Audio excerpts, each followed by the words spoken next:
he's pushing hard. He definitely wants something higher than 8th place, because Mir unquestionably has got serious race rhythm. He will not want to have work to do from 8, not easy to overtake the KTMs and the Catties ahead of him. He will not want to be burning up those tyres any quicker than he wants to try and fight his way through the pack. We saw how long he had to sit behind the 2 Ducatis of Dovi and Miller last weekend, because he just couldn't find a safe way to attack the 2 Ducatis ahead of him.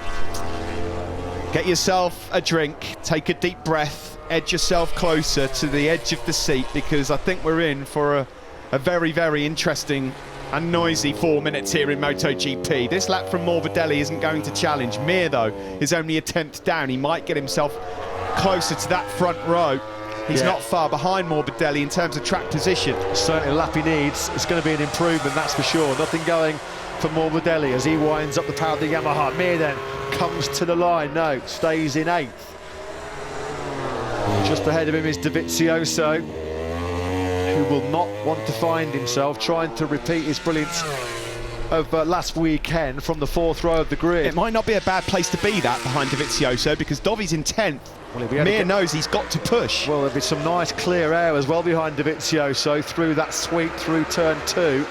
Looks like Dovi might be rolling out of that one. Here they come then, all this group of riders to start their flying laps once more. Petrucci here at the moment in 12th place and last of this group. Here's undaunted Dovi, unemployed Dovi next season at the moment.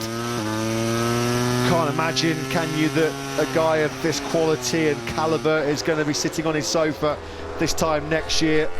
Red sectors for Jack Miller in Sector 1, likewise for Pol Espargaro as well. That'd be a rabbit out of the hat from Miller, given his physical state.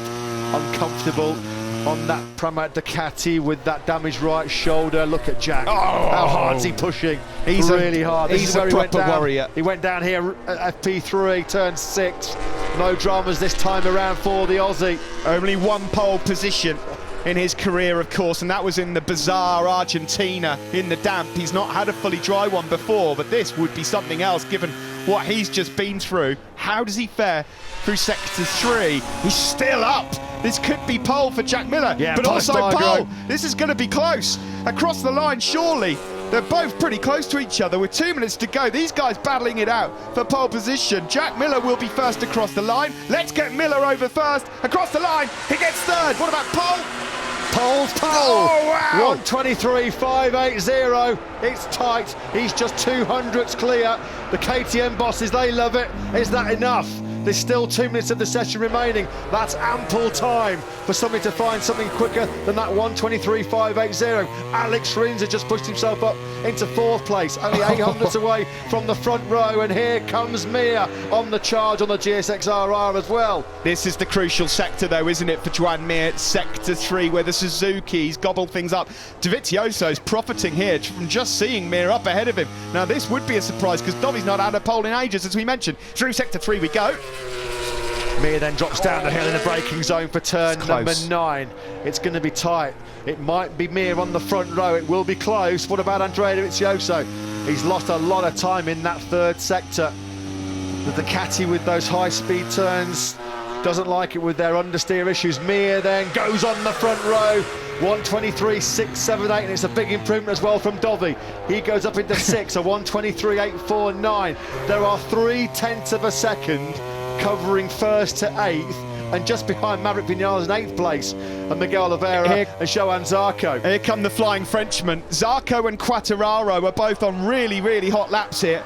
Quartararo's gone away, but what about Zarco? Look in the background there, number 5, not at Vinales, he can't get it. Zarco comes across the line, he goes on the front row. 0.05 of a second covering those guys now. Incredible stuff here. Front row, though, he's going to have to start from pit lane. We can't forget that penalty imposed on Johan Zarco. Now then, Fabio Quartararo with work to do. It's now or never for him. It's his last flying lap. Fabio Quartararo's been such a Saturday afternoon man in MotoGP. He's not missed the front row since the British Grand Prix at Silverstone last August. He's got work to do here, though, on this last lap. This isn't over, Matt. Miller, Pol Espargaro and Miguel Oliveira all got over the line before the checkered flags come out, because it's not out just yet, and they're all on hot first sectors. Quartararo struggling. Look how much he was down in that first sector. Vinales is up in sector 2, but what about the other boys? I'm expecting to see a few red dots in this commentary box shortly. Miguel Oliveira won't be on pole, neither will Fabio Quartararo. Vinales could be, and so could Pol Espargaro still. Miller's lap has gone. You can't take your eyes off this one, can you? Here comes Vinales then sweeping the Yamaha through turn number 8. Is he going to still be up through the third sector? Over the crest, attacks down the hill. No, he's lost time in that third sector. Again, another Yamaha rider struggling in sector 3. Here comes Nakagami. It's This Taka, is brilliant. the ultimate attacker right And now. Pole's there as well. This is going to be crazy. This will be crazy. They're all going to come across the line at the same time. Vinales, 6 is the best he can manage. Not a good day for Yamahas.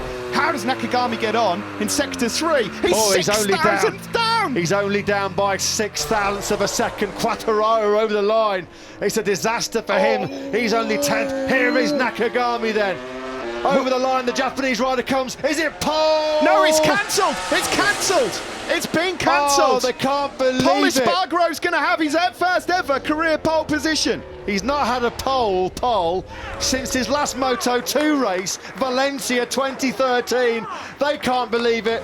KTM's incredible 2020 continues. They took their first victory with Brad Binder in Brno a couple of weeks ago, and now pole position in their home Grand Prix for Pol Espargaro. How close was it? The top 4 men covered by just 900ths of a second. Congratulations to this man, Taka Nakagami, his first front row start in MotoGP. This is where the lap time's going to go away. He would have known right from the start. Yeah, he'd have known. That's quite clear, isn't it? What a shame, but what a great effort nonetheless. Fine margins, fine margins. Look at the 3 names on the front row. That's the reaction from Yokoyama and Cecchinelli. Pol Espargaro can't start on the front row. No, of course. He'll be in the press conference, Johan Zarco, but Joan Mir will in effect start on the front row, which is really important. What a response as well by Pol Espargaro. He's been bashed in the media for his performances over the last couple of weeks, but he has taken it all on the chin and he has come back with an explosive performance here in Q2.